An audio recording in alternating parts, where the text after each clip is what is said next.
ಇವತ್ತು ಭಾದ್ರಪದ ಮಾಸದ ಸಂಕಷ್ಟಾರ ಚತುರ್ಥಿ ಇದೆ. ಇವತ್ತೊಂದು ದಿನ ಬೆಳಗ್ಗೆಯಿಂದ ಸಂಜೆ ತನಕ ಉಪವಾಸ ಇದ್ದು ಗಣೇಶನ ಪೂಜೆಯನ್ನು ಸಂಜೆ ಮಾಡಿದ್ರೆ ತುಂಬ ಒಳ್ಳೆಯ ಫಲಗಳು ಸಿಗುತ್ತೆ. ಅಕಸ್ಮಾತ್ ನಿಮ್ಗೆ ಉಪವಾಸ ಇರೋಕ್ಕಾಗಿಲ್ಲ ಅಂದರೆ ಗಣೇಶನ ಪೂಜೆಯನ್ನಾದರೂ ಮಾಡಿ. ಪೂಜೆ ಮಾಡೋದಕ್ಕೂ ಸಾಧ್ಯ ಆಗಲಿಲ್ಲ ಅಥವಾ ಪೂಜೆ ಮಾಡಿದ್ರೂ ಕೂಡ ಈ ಕಥೆಯನ್ನು ಕೇಳಲೇಬೇಕು. ಮತ್ತು ಯಾವ ರೀತಿ ಪೂಜೆ ಮಾಡಿದ್ರೆ ನಮಗೆ ಅದೃಷ್ಟ ಬರುತ್ತೆ, ಗಣಪತಿಯ ಆಶೀರ್ವಾದ ನಮಗಾಗತ್ತೆ ಅಂತ ಈ ವಿಡಿಯೋದಲ್ಲಿ ತಿಳಿಸ್ಕೊಡ್ತೀನಿ. ಕೊನೆಗೆ ಈ ವಿಡಿಯೋದಲ್ಲಿ ಕಥೆಯನ್ನು ಹೇಳ್ತೀನಿ. ಪ್ರತಿ ತಿಂಗಳು ಗಣೇಶನ ಸಂಕಷ್ಟಾರ ಚತುರ್ಥಿ ಪೂಜೆ ಮಾಡೋದ್ರ ಜೊತೆಗೆ ಅದರ ಕಥೆಯನ್ನು ಕೂಡ ಕೇಳಬೇಕು. ಕತೆ ಕೇಳಿದ್ರೆ ಮಾತ್ರ ಪೂಜೆ ಸಂಪನ್ನ ಆಗೋದು.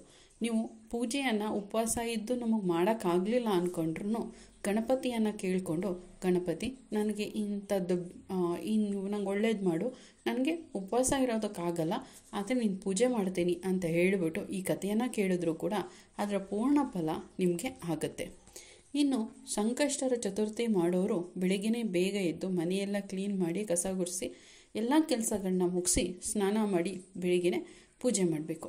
ನೀವು ಚೌತಿ ಉಪವಾಸ ಇದ್ದು ಮಾಡೋರು ಬೆಳಿಗ್ಗೆ ಮಾಡದೇ ಇದ್ರೂ ಸಂಜೆ ತನಕ ಇದ್ದು ಸಂಜೆ ಗೋಧೂಳಿ ಸಮಯಕ್ಕೆ ಮುಂಚೆ ಸ್ನಾನ ಮಾಡಿ ಆಗ ಪೂಜೆ ಮಾಡಿದ್ರು ತುಂಬ ಒಳ್ಳೆಯದು.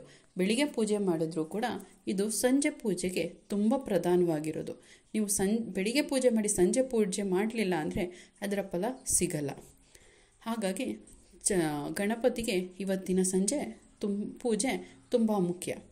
ಈ ಗಣಪತಿಯ ಪೂಜೆ ಮಾಡೋರು ನೀವು ಇವತ್ತು ಯಾವುದೇ ಕಾರಣಕ್ಕೆ ತುಳಸಿಯನ್ನು ಅರ್ಪಿಸಬಾರ್ದು.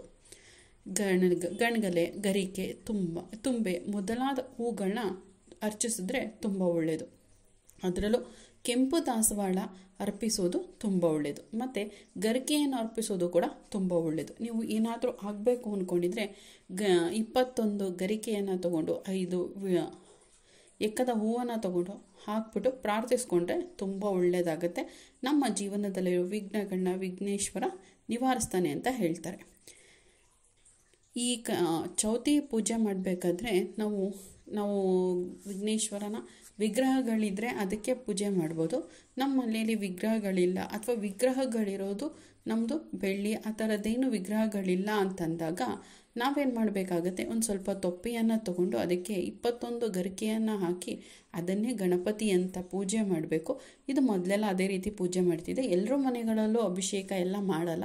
ಬರೀ ಗಣಪತಿಯನ್ನು ಇಟ್ಟು ಪೂಜೆ ಮಾಡೋದ್ರಿಂದ ಏನು ಮಾಡ್ಬೋದಪ್ಪ ಅಂದರೆ ಇದನ್ನು ಇಟ್ಟು ಗಣಪತಿಯನ್ನು ಬಂದಿದ್ದಾನೆ ಅಂತ ಅಂದ್ಕೊಂಡು ಗಣಪತಿಯನ್ನು ನೀನು ಬಂದು ನಮ್ಮನ್ನು ಕಾಪಾಡಪ್ಪ, ಶಿವ ಪಾರ್ವತಿ ಸಮೇತ ಬಂದು ನಮ್ಮ ಮನೆಯಲ್ಲಿ ನೆಲೆಸಿ ಇವತ್ತು ಪೂಜೆ ಸ್ವೀಕರಿಸಿ ನಮ್ಗೆ ಆಶೀರ್ವಾದ ಮಾಡಿ ಹೋಗಪ್ಪ ಅಂತ ಕೇಳ್ಕೊಂಡು ಅದನ್ನು ಮಾಡಿ ಪೂಜೆ ಮಾಡಿದ್ರೆ ತುಂಬ ಒಳ್ಳೆಯದು.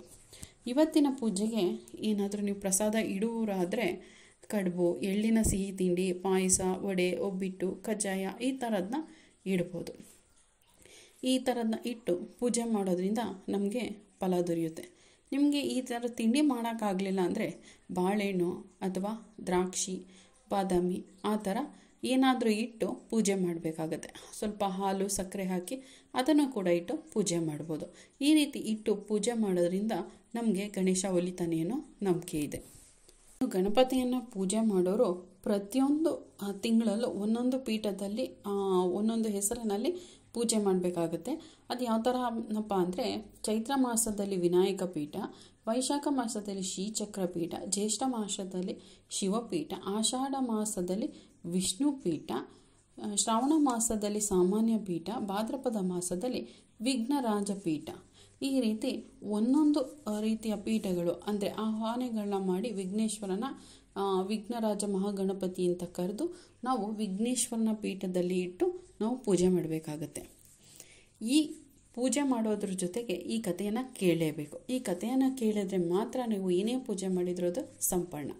ಏನಪ್ಪ ಇದು ಅಂದರೆ ಭಾದ್ರಪದ ಮಾಸದ ಚೌತಿ ಕತೆ. ಗಣಪತಿ ಹೇಳ್ತಾನೆ, ಇದು ಪಾರ್ವತಿಗೆ ಹೇಳುವಂಥ ಕತೆ. ಜಗಜ್ಜನನಿಗೆ ಭಾದ್ರಪದ ಮಾಸದಲ್ಲಿ ನನ್ನನ್ನು ವಿಘ್ನರಾಜ ಮಹಾಗಣಪತಿ ಎಂಬ ಹೆಸರಿನಲ್ಲಿ ವಿಘ್ನೇಶ್ವರ ಪೀಠದಲ್ಲಿ ಪೂಜಿಸಿ ಎಳ್ಳಿನ ತಿಂಡಿ, ಪಾಯಸ, ಕಡುಬುಗಳನ್ನು ನೈವೇದ್ಯ ಮಾಡಬೇಕು. ಈ ವಿಚಾರವಾಗಿ ಪೂರ್ವಾಪರ ವೃತ್ತಾಂತವೊಂದನ್ನು ಹೇಳುತ್ತೇನೆ ಕೇಳು. ಈ ಕಥೆಯನ್ನು ಪಾರ್ವತಿ ಶಿವನನ್ನು ಹೋಲಿಸ್ಕೋಬೇಕಾದಾಗ ಗಣಪತಿಯನ್ನು ಪ್ರಾರ್ಥಿಸ್ಕೊಂಡು ನನಗೆ ಯಾವುದಾದ್ರೂ ಒಂದು ಪೂಜೆ ಮಾಡಿದ್ರೆ ನನಗೆ ಶಿವ ಒಲಿತಾನೆ ಅಂತ ಹೇಳ್ತಾನೆ, ಯಾವ ಪೂಜೆ ಮಾಡಬೇಕು ಹೇಳು ಅಂದಾಗ ನನ್ನ ಗಣಪತಿಯ ಸಂಕಷ್ಟಹರ ಚೌತಿ ಕಥೆಯನ್ನೇ ಪೂಜೆಯನ್ನೇ ಮಾಡು ಅಂತ ಹೇಳ್ತಾನೆ. ಆವಾಗ ಅವಳು ಕೇಳ್ತಾಳೆ, ಇದನ್ನು ಯಾರು ಮಾಡಿದ್ದಾರೆ ಅಂತ ಹೇಳಿದಾಗ, ಹೇಳ್ತೀನಿ ಅಂದ್ಬಿಟ್ಟು ನಿನಗೆ ಹೇಳ್ತೀನಿ, ಅದು ಪ್ರತಿಯೊಂದು ಮಾಸಕ್ಕೂ ಒಂದೊಂದು ಕಥೆ ಇದೆ, ಯಾರ್ಯಾರು ಮಾಡಿದ್ದಾರೆ ಅಂತ ಹೇಳ್ತೀನಿ ಅಂತ ಹೇಳಬೇಕಾದ್ರೆ ಅದು ಭಾದ್ರಪದ ಮಾಸದಲ್ಲಿ ಈ ಕಥೆಯನ್ನು ಹೇಳ್ತಾನೆ. ಭಾದ್ರಪದ ಮಾಸ ಕಥೆ.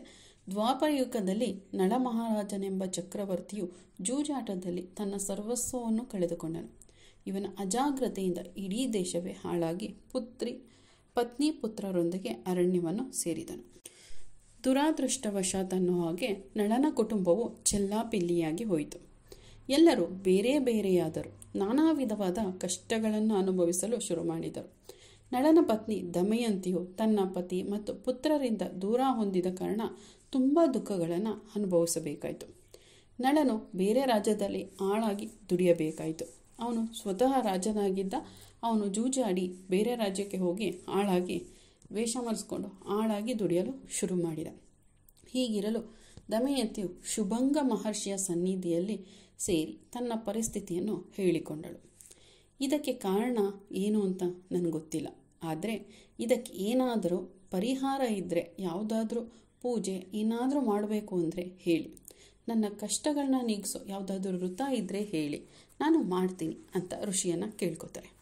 ಆವಾಗ ಋಷಿಗಳು ಹೇಳ್ತಾರೆ, ದಮಯಂತಿ, ವೃತಗಳಲ್ಲೇ ಶ್ರೇಷ್ಠವಾದ ವೃತ ಅಂದರೆ ಸಂಕಷ್ಟಹರ ಮಹಾಗಣಪತಿ ವೃತ. ಇದು ಸಂಕಷ್ಟಹರ ಅಂದರೆ ಎಲ್ಲ ಕಷ್ಟಗಳನ್ನು ಹರ ಅಂದರೆ ನಿವಾರಣೆ ಮಾಡುವಂಥ ಮಹಾಗಣಪತಿಯ ವೃತ.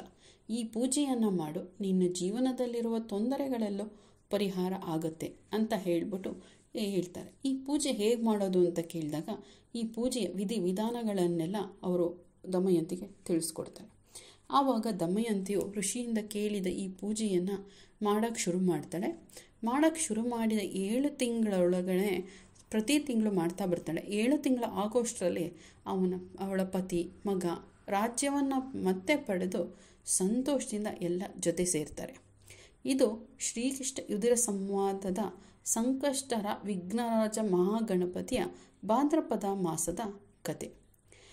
ಈ ಕತೆ ಇಷ್ಟ ಆಗಿದೆ ಅಂತ ಭಾವಿಸ್ತೀನಿ. ಅಂದರೆ ಈ ಕಥೆಯನ್ನು ಕೇಳಿದ್ರೆ ಅದರ ಪೂರ್ಣ ಫಲ ನಿಮಗೆ ದೊರೆಯುತ್ತೆ ಅಂತ ಹೇಳಿದೆ. ಈ ವಿಡಿಯೋ ಇಷ್ಟ ಆಗಿದೆ ಅಂತ ಭಾವಿಸ್ತೀನಿ. ಇಷ್ಟ ಆಗಿದ್ದರೆ ಲೈಕ್ ಮಾಡಿ. ಹಾಗೆ ನನ್ನ ಚಾನಲ್ನ ಇನ್ನೂ ಯಾರೋ ಸಬ್ಸ್ಕ್ರೈಬ್ ಮಾಡದೆ ನೋಡ್ತಾ ಇದ್ದೀರಾ ಅವರು ಸಬ್ಸ್ಕ್ರೈಬ್ ಮಾಡ್ಕೊಳ್ಳಿ. ಹಾಗೆ ಪಕ್ಕದಲ್ಲಿ ಕಾಣೋ ಬೆಲ್ ಐಕಾನ್ ಮೇಲೆ ಕ್ಲಿಕ್ ಮಾಡಿ. ಬೆಲ್ ಐಕಾನ್ ಮೇಲೆ ಕ್ಲಿಕ್ ಮಾಡಿದಾಗ ನಾನು ಹಾಕಿದ ಪ್ರತಿಯೊಂದು ವಿಡಿಯೋದು ನೋಟಿಫಿಕೇಷನ್ ಬರುತ್ತೆ. ಆವಾಗ ನಾನು ಹಾಕಿದ ತಕ್ಷಣ ನಿಮಗೆ ಗೊತ್ತಾಗುತ್ತೆ. ಆವಾಗ ನೋಡಿ ನೀವು ಆ ವಿಡಿಯೋನ ನೋಡ್ಬೋದು. ಹಾಗೆ ನೀವು ಗಣಪತಿಯ ಭಕ್ತರಾಗಿದ್ದರೆ ಓಂ ಗಂ ಗಣಪತಿಯೇ ನಮಃ ಅಂತ ಹೇಳಿ. ಹಾಗೆ ಗಣಪತಿಯ ಅಷ್ಟೋತ್ತರ ಶತನಾಮಗಳನ್ನ ಇವತ್ತು ಓದಬೇಕು. ಓದೋಕ್ಕಾಗದೇ ಇರೋರು ಅಟ್ಲೀಸ್ಟು ಆಡಿಯೋದಲ್ಲಿ ಬರುತ್ತೆ, ಆಡಿಯೋನಾದರೂ ಹಾಕ್ಕೊಂಡು ವಿಡಿಯೋನಾದರೂ ಹಾಕ್ಕೊಂಡು ಕೇಳ್ಬೋದು. ಅದನ್ನು ಕೇಳಿ, ಈ ಕಥೆಯನ್ನು ಕೇಳಿ ಗಣೇಶನ ಪೂಜೆ ಮಾಡಿದರೆ ತುಂಬ ಒಳ್ಳೆಯದು. ಎಲ್ಲರಿಗೂ ಒಳ್ಳೆಯದಾಗಲಿ. ಮುಂದಿನ ವಿಡಿಯೋದಲ್ಲಿ ಸಿಗೋಣ. ಕೇಳಿದ್ದಕ್ಕಾಗಿ ಧನ್ಯವಾದಗಳು.